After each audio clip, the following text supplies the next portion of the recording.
Well, it's also exciting, Mark. I meant to ask you all fair. We're in preseason magazine season. We've seen Athlon, Lindy's, Phil Steele dropped his early VIP bundle, and I've been able to take a look at some of those. We're starting to see like preseason all SEC teams and some predicted orders of finish in the East, the West. And so once you start seeing stuff like that, you get that feeling and you know that kickoff's just around the corner. I mean, man, we've talked about it a lot. I mean, just in a month, it's not that long. SEC Media Days, and then it's just full steam ahead from there. So, Mark, it's always a pleasure to chat with you, though, man. I hope you're doing well. So, Chris, when you bring up preseason publications, me, like everybody else, yes, excited to see them, want to see the comparisons, want to get down deep into the personnel breakdowns and really get acquainted with the teams.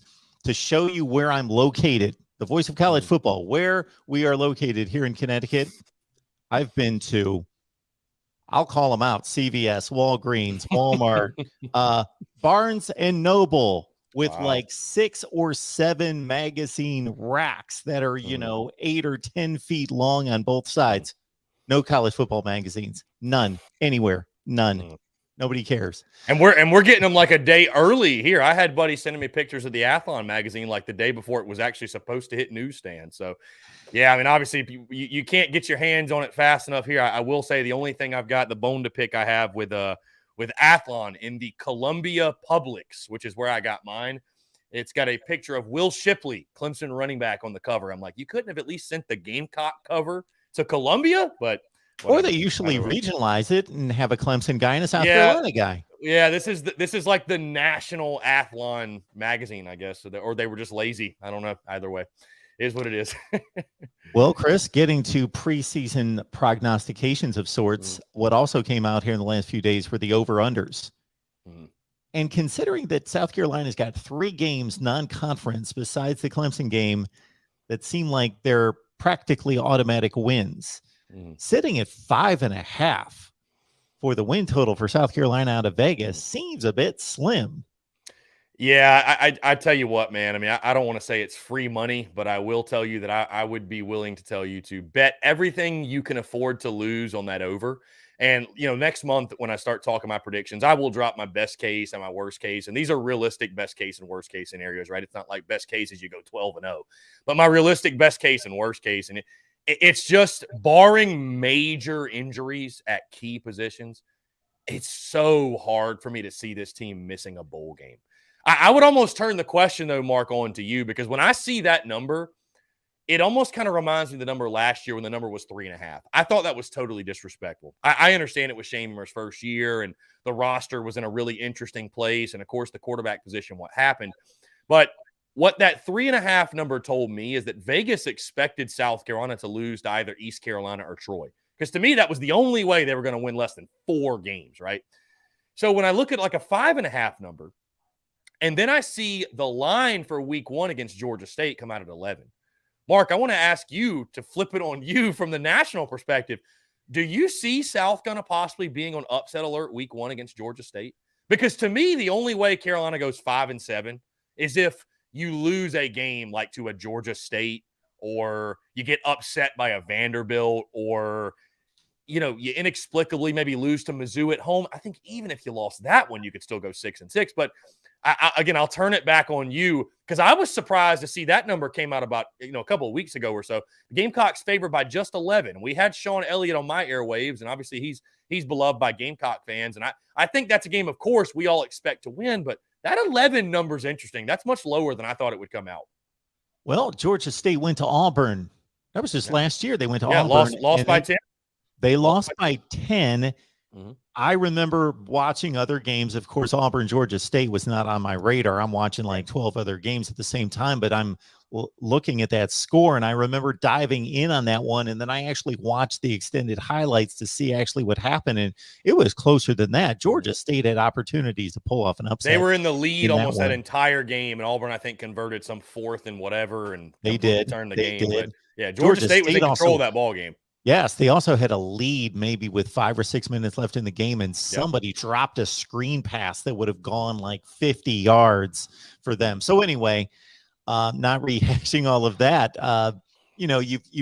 We see this from time to time. Of course, App State upset South Carolina. What was that, 2 or 3 years ago? 2019. I was also going to say Georgia State beat Tennessee 2 years ago. So I mean, Yes. they have Yes. gone into SEC venues and won before or played very, very good football games. And yeah, 3 Yes. years ago it was Appalachian State that beat Will Muschamp in South Carolina at Williams-Brice Stadium. So again, it's a game, Mark, that I turn that question on you because I think Gamecock fans, when they see that number and they think of that season opener, they scoff. I mean, obviously Gamecock fans see that 5.5, and I think if you're going to bet that number, listen, realistically, taking all my bias out of it, if I was setting an over/under for South Carolina where I said I'm going to get even money on both sides, because at the end of the day, that's the goal for the book, right? They want even money on both sides. To me, I think 6.5 makes more sense, right? 5.5 just feels so low with Rattler and all the additions. And I that's mean, why I'm bringing it up. if you were bringing back the exact same roster as last year, maybe you just added the recruiting class and quarterback was still a question, then I would understand 5.5. But 5.5 with Rattler under center? I mean, most fans would consider 6-6 falling short of expectations adding him, right? I mean, 5-7 would be, abysmal. I mean, it would be an abysmal year. I mean, and again, Chris, that's why I'm bringing that up, because Yeah. that just slapped me across the face when I saw 5.5. I've got a particular caller that calls me up, Right. and he's way ahead of me on the over-unders. And I was Right. late to the game on the over-unders, and he will have me guess them before he asks me over or under on a particular team. He went through the whole list, and I'm not a betting dude, but I'm interested in it, but I'm not like some expert. But I guessed within a half game to a game on everybody across the country where Vegas had them landed. But when I saw that 5.5 on South Carolina, I got to admit, I was like, really 5.5? And then I looked Yeah. at the schedule and saw there are 3 wins in the non-conference that are 98% certainties. And then there's Vandy.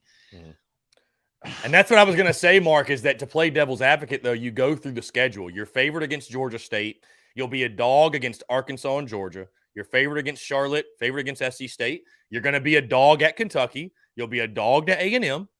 I think you'll be favored against Mizzou. There's a lot of football to play until then, but I just think at home, I don't think Mizzou's going to be all that great, right? You'll be a favorite at Vanderbilt. At Florida, what's Florida going to be? South Carolina historically is not good in the swamp. Let's call that a pick 'em. You're a dog to Tennessee, most likely, and you're a dog at Clemson.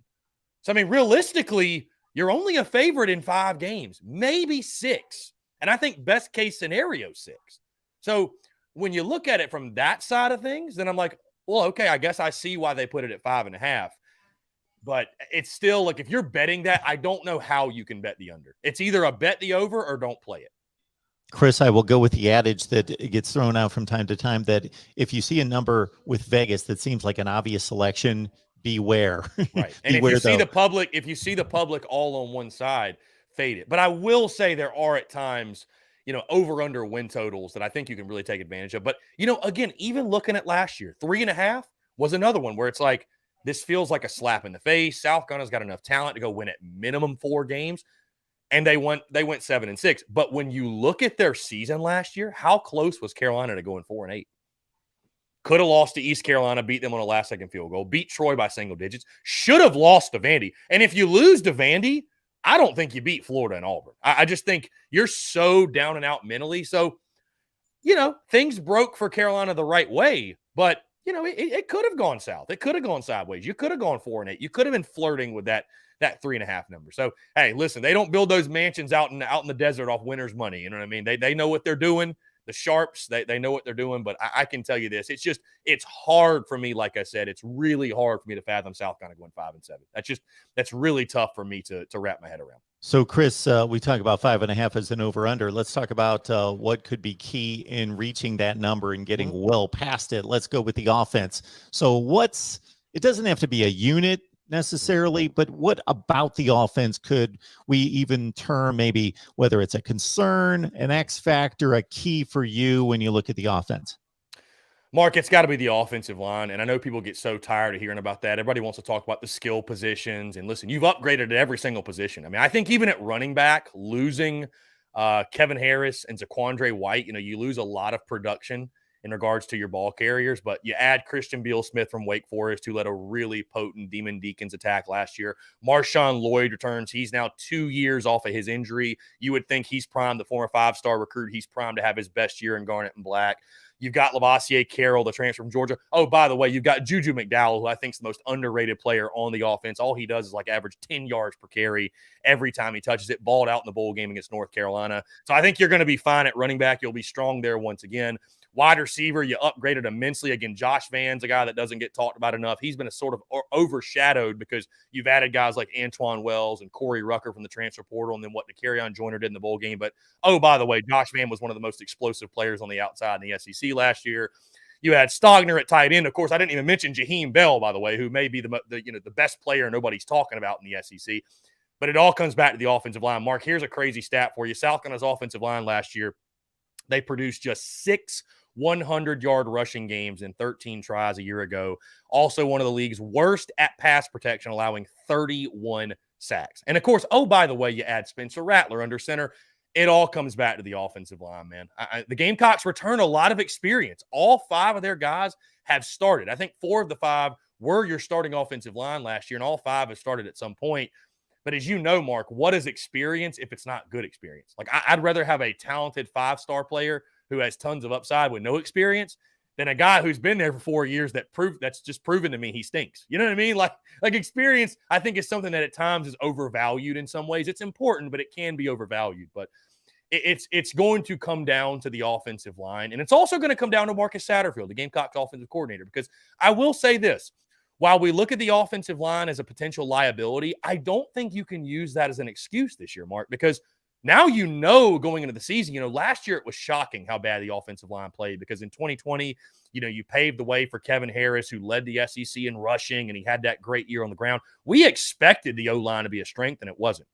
Well, now if going in the season, hey, our offensive line might be suspect, you've got to find a way to scheme around that. It's just simply not going to be good enough to say, well, our offensive line just isn't where it needs to be. Well, figure out a way to get it to where it needs to be. Put Spencer Rattler and your guys in positions to make plays. Find a way to get the ball out quickly.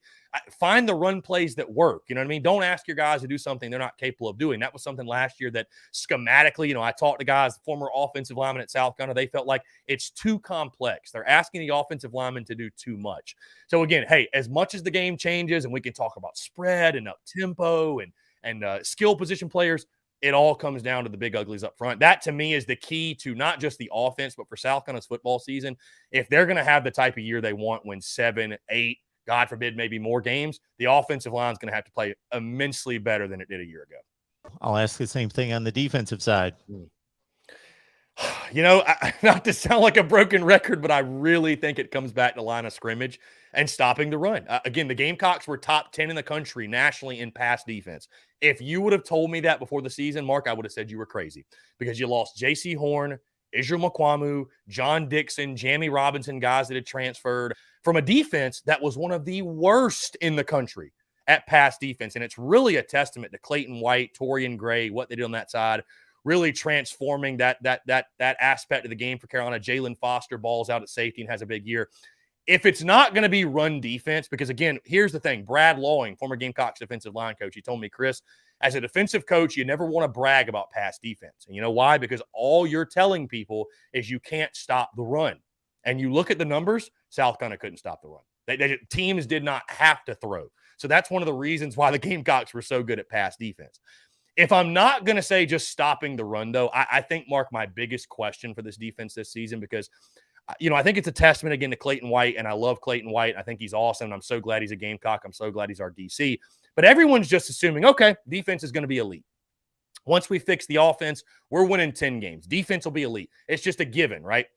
My biggest question is this. You lose Jalen Foster, who had 6 interceptions last year, was one of the best in the SEC, if not the best at creating turnovers. And this defense benefited greatly by the amount of turnovers it forced. Mark, as you know, turnovers, I don't want to say they're luck, but it's a lot of right place, right time, good fortune, the ball bouncing your way. If South Carolina's not able to get those turnovers at the rate in which they did last year, are they still going to be a good enough defense to hold up and give South Carolina a chance to win ball games? Because you look at last year and how often turnovers change games. I mean, I think the play of the season that nobody really talks about In that East Carolina game, South Carolina is down and out going into halftime. And what happens? Damani Staley gets a pick six to score. It changes the whole feel of that game for South Carolina. They come back in the second half and win. You look at Troy right before halftime. The Gamecocks, that's a really close game. David Spalding, defensive back, gets a pick six, changes that game. The Gamecocks, it felt like whenever they needed a turnover, they were able to get it.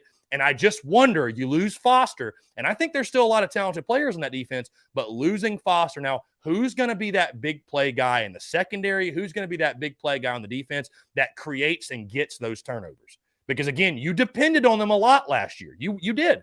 And we saw this. I don't mean to compare this regime to the past regime, but we saw that under Will Muschamp in 2017, right, where South kind of sort of rode a smoke and mirrors type performance on defense to a 9-win season, and it was capped off by beating Michigan in the Outback Bowl when you forced 5 turnovers, and a couple of those Michigan just literally handed you the football. So again, Mark, I just, my question going into this season, I love Clayton White, love Torian Gray. I think they've almost earned the benefit of the doubt from Gamecock fans, but are you going to be able to duplicate what you did last year? Are you going to be able to force that amount of turnovers? Can you make a living depending on turnovers like that, right? Because if you're not able to stop the run, it's going to open up the pass for people. And if you're not able to get those interceptions you got last year, I think the defense, I don't think they take a step back, a major step back, even if that happens, but I'm not sure they're that dominant unit that fans are expecting. So outside of the run defense, that's my biggest question. Can you be as opportunistic as you were a year ago?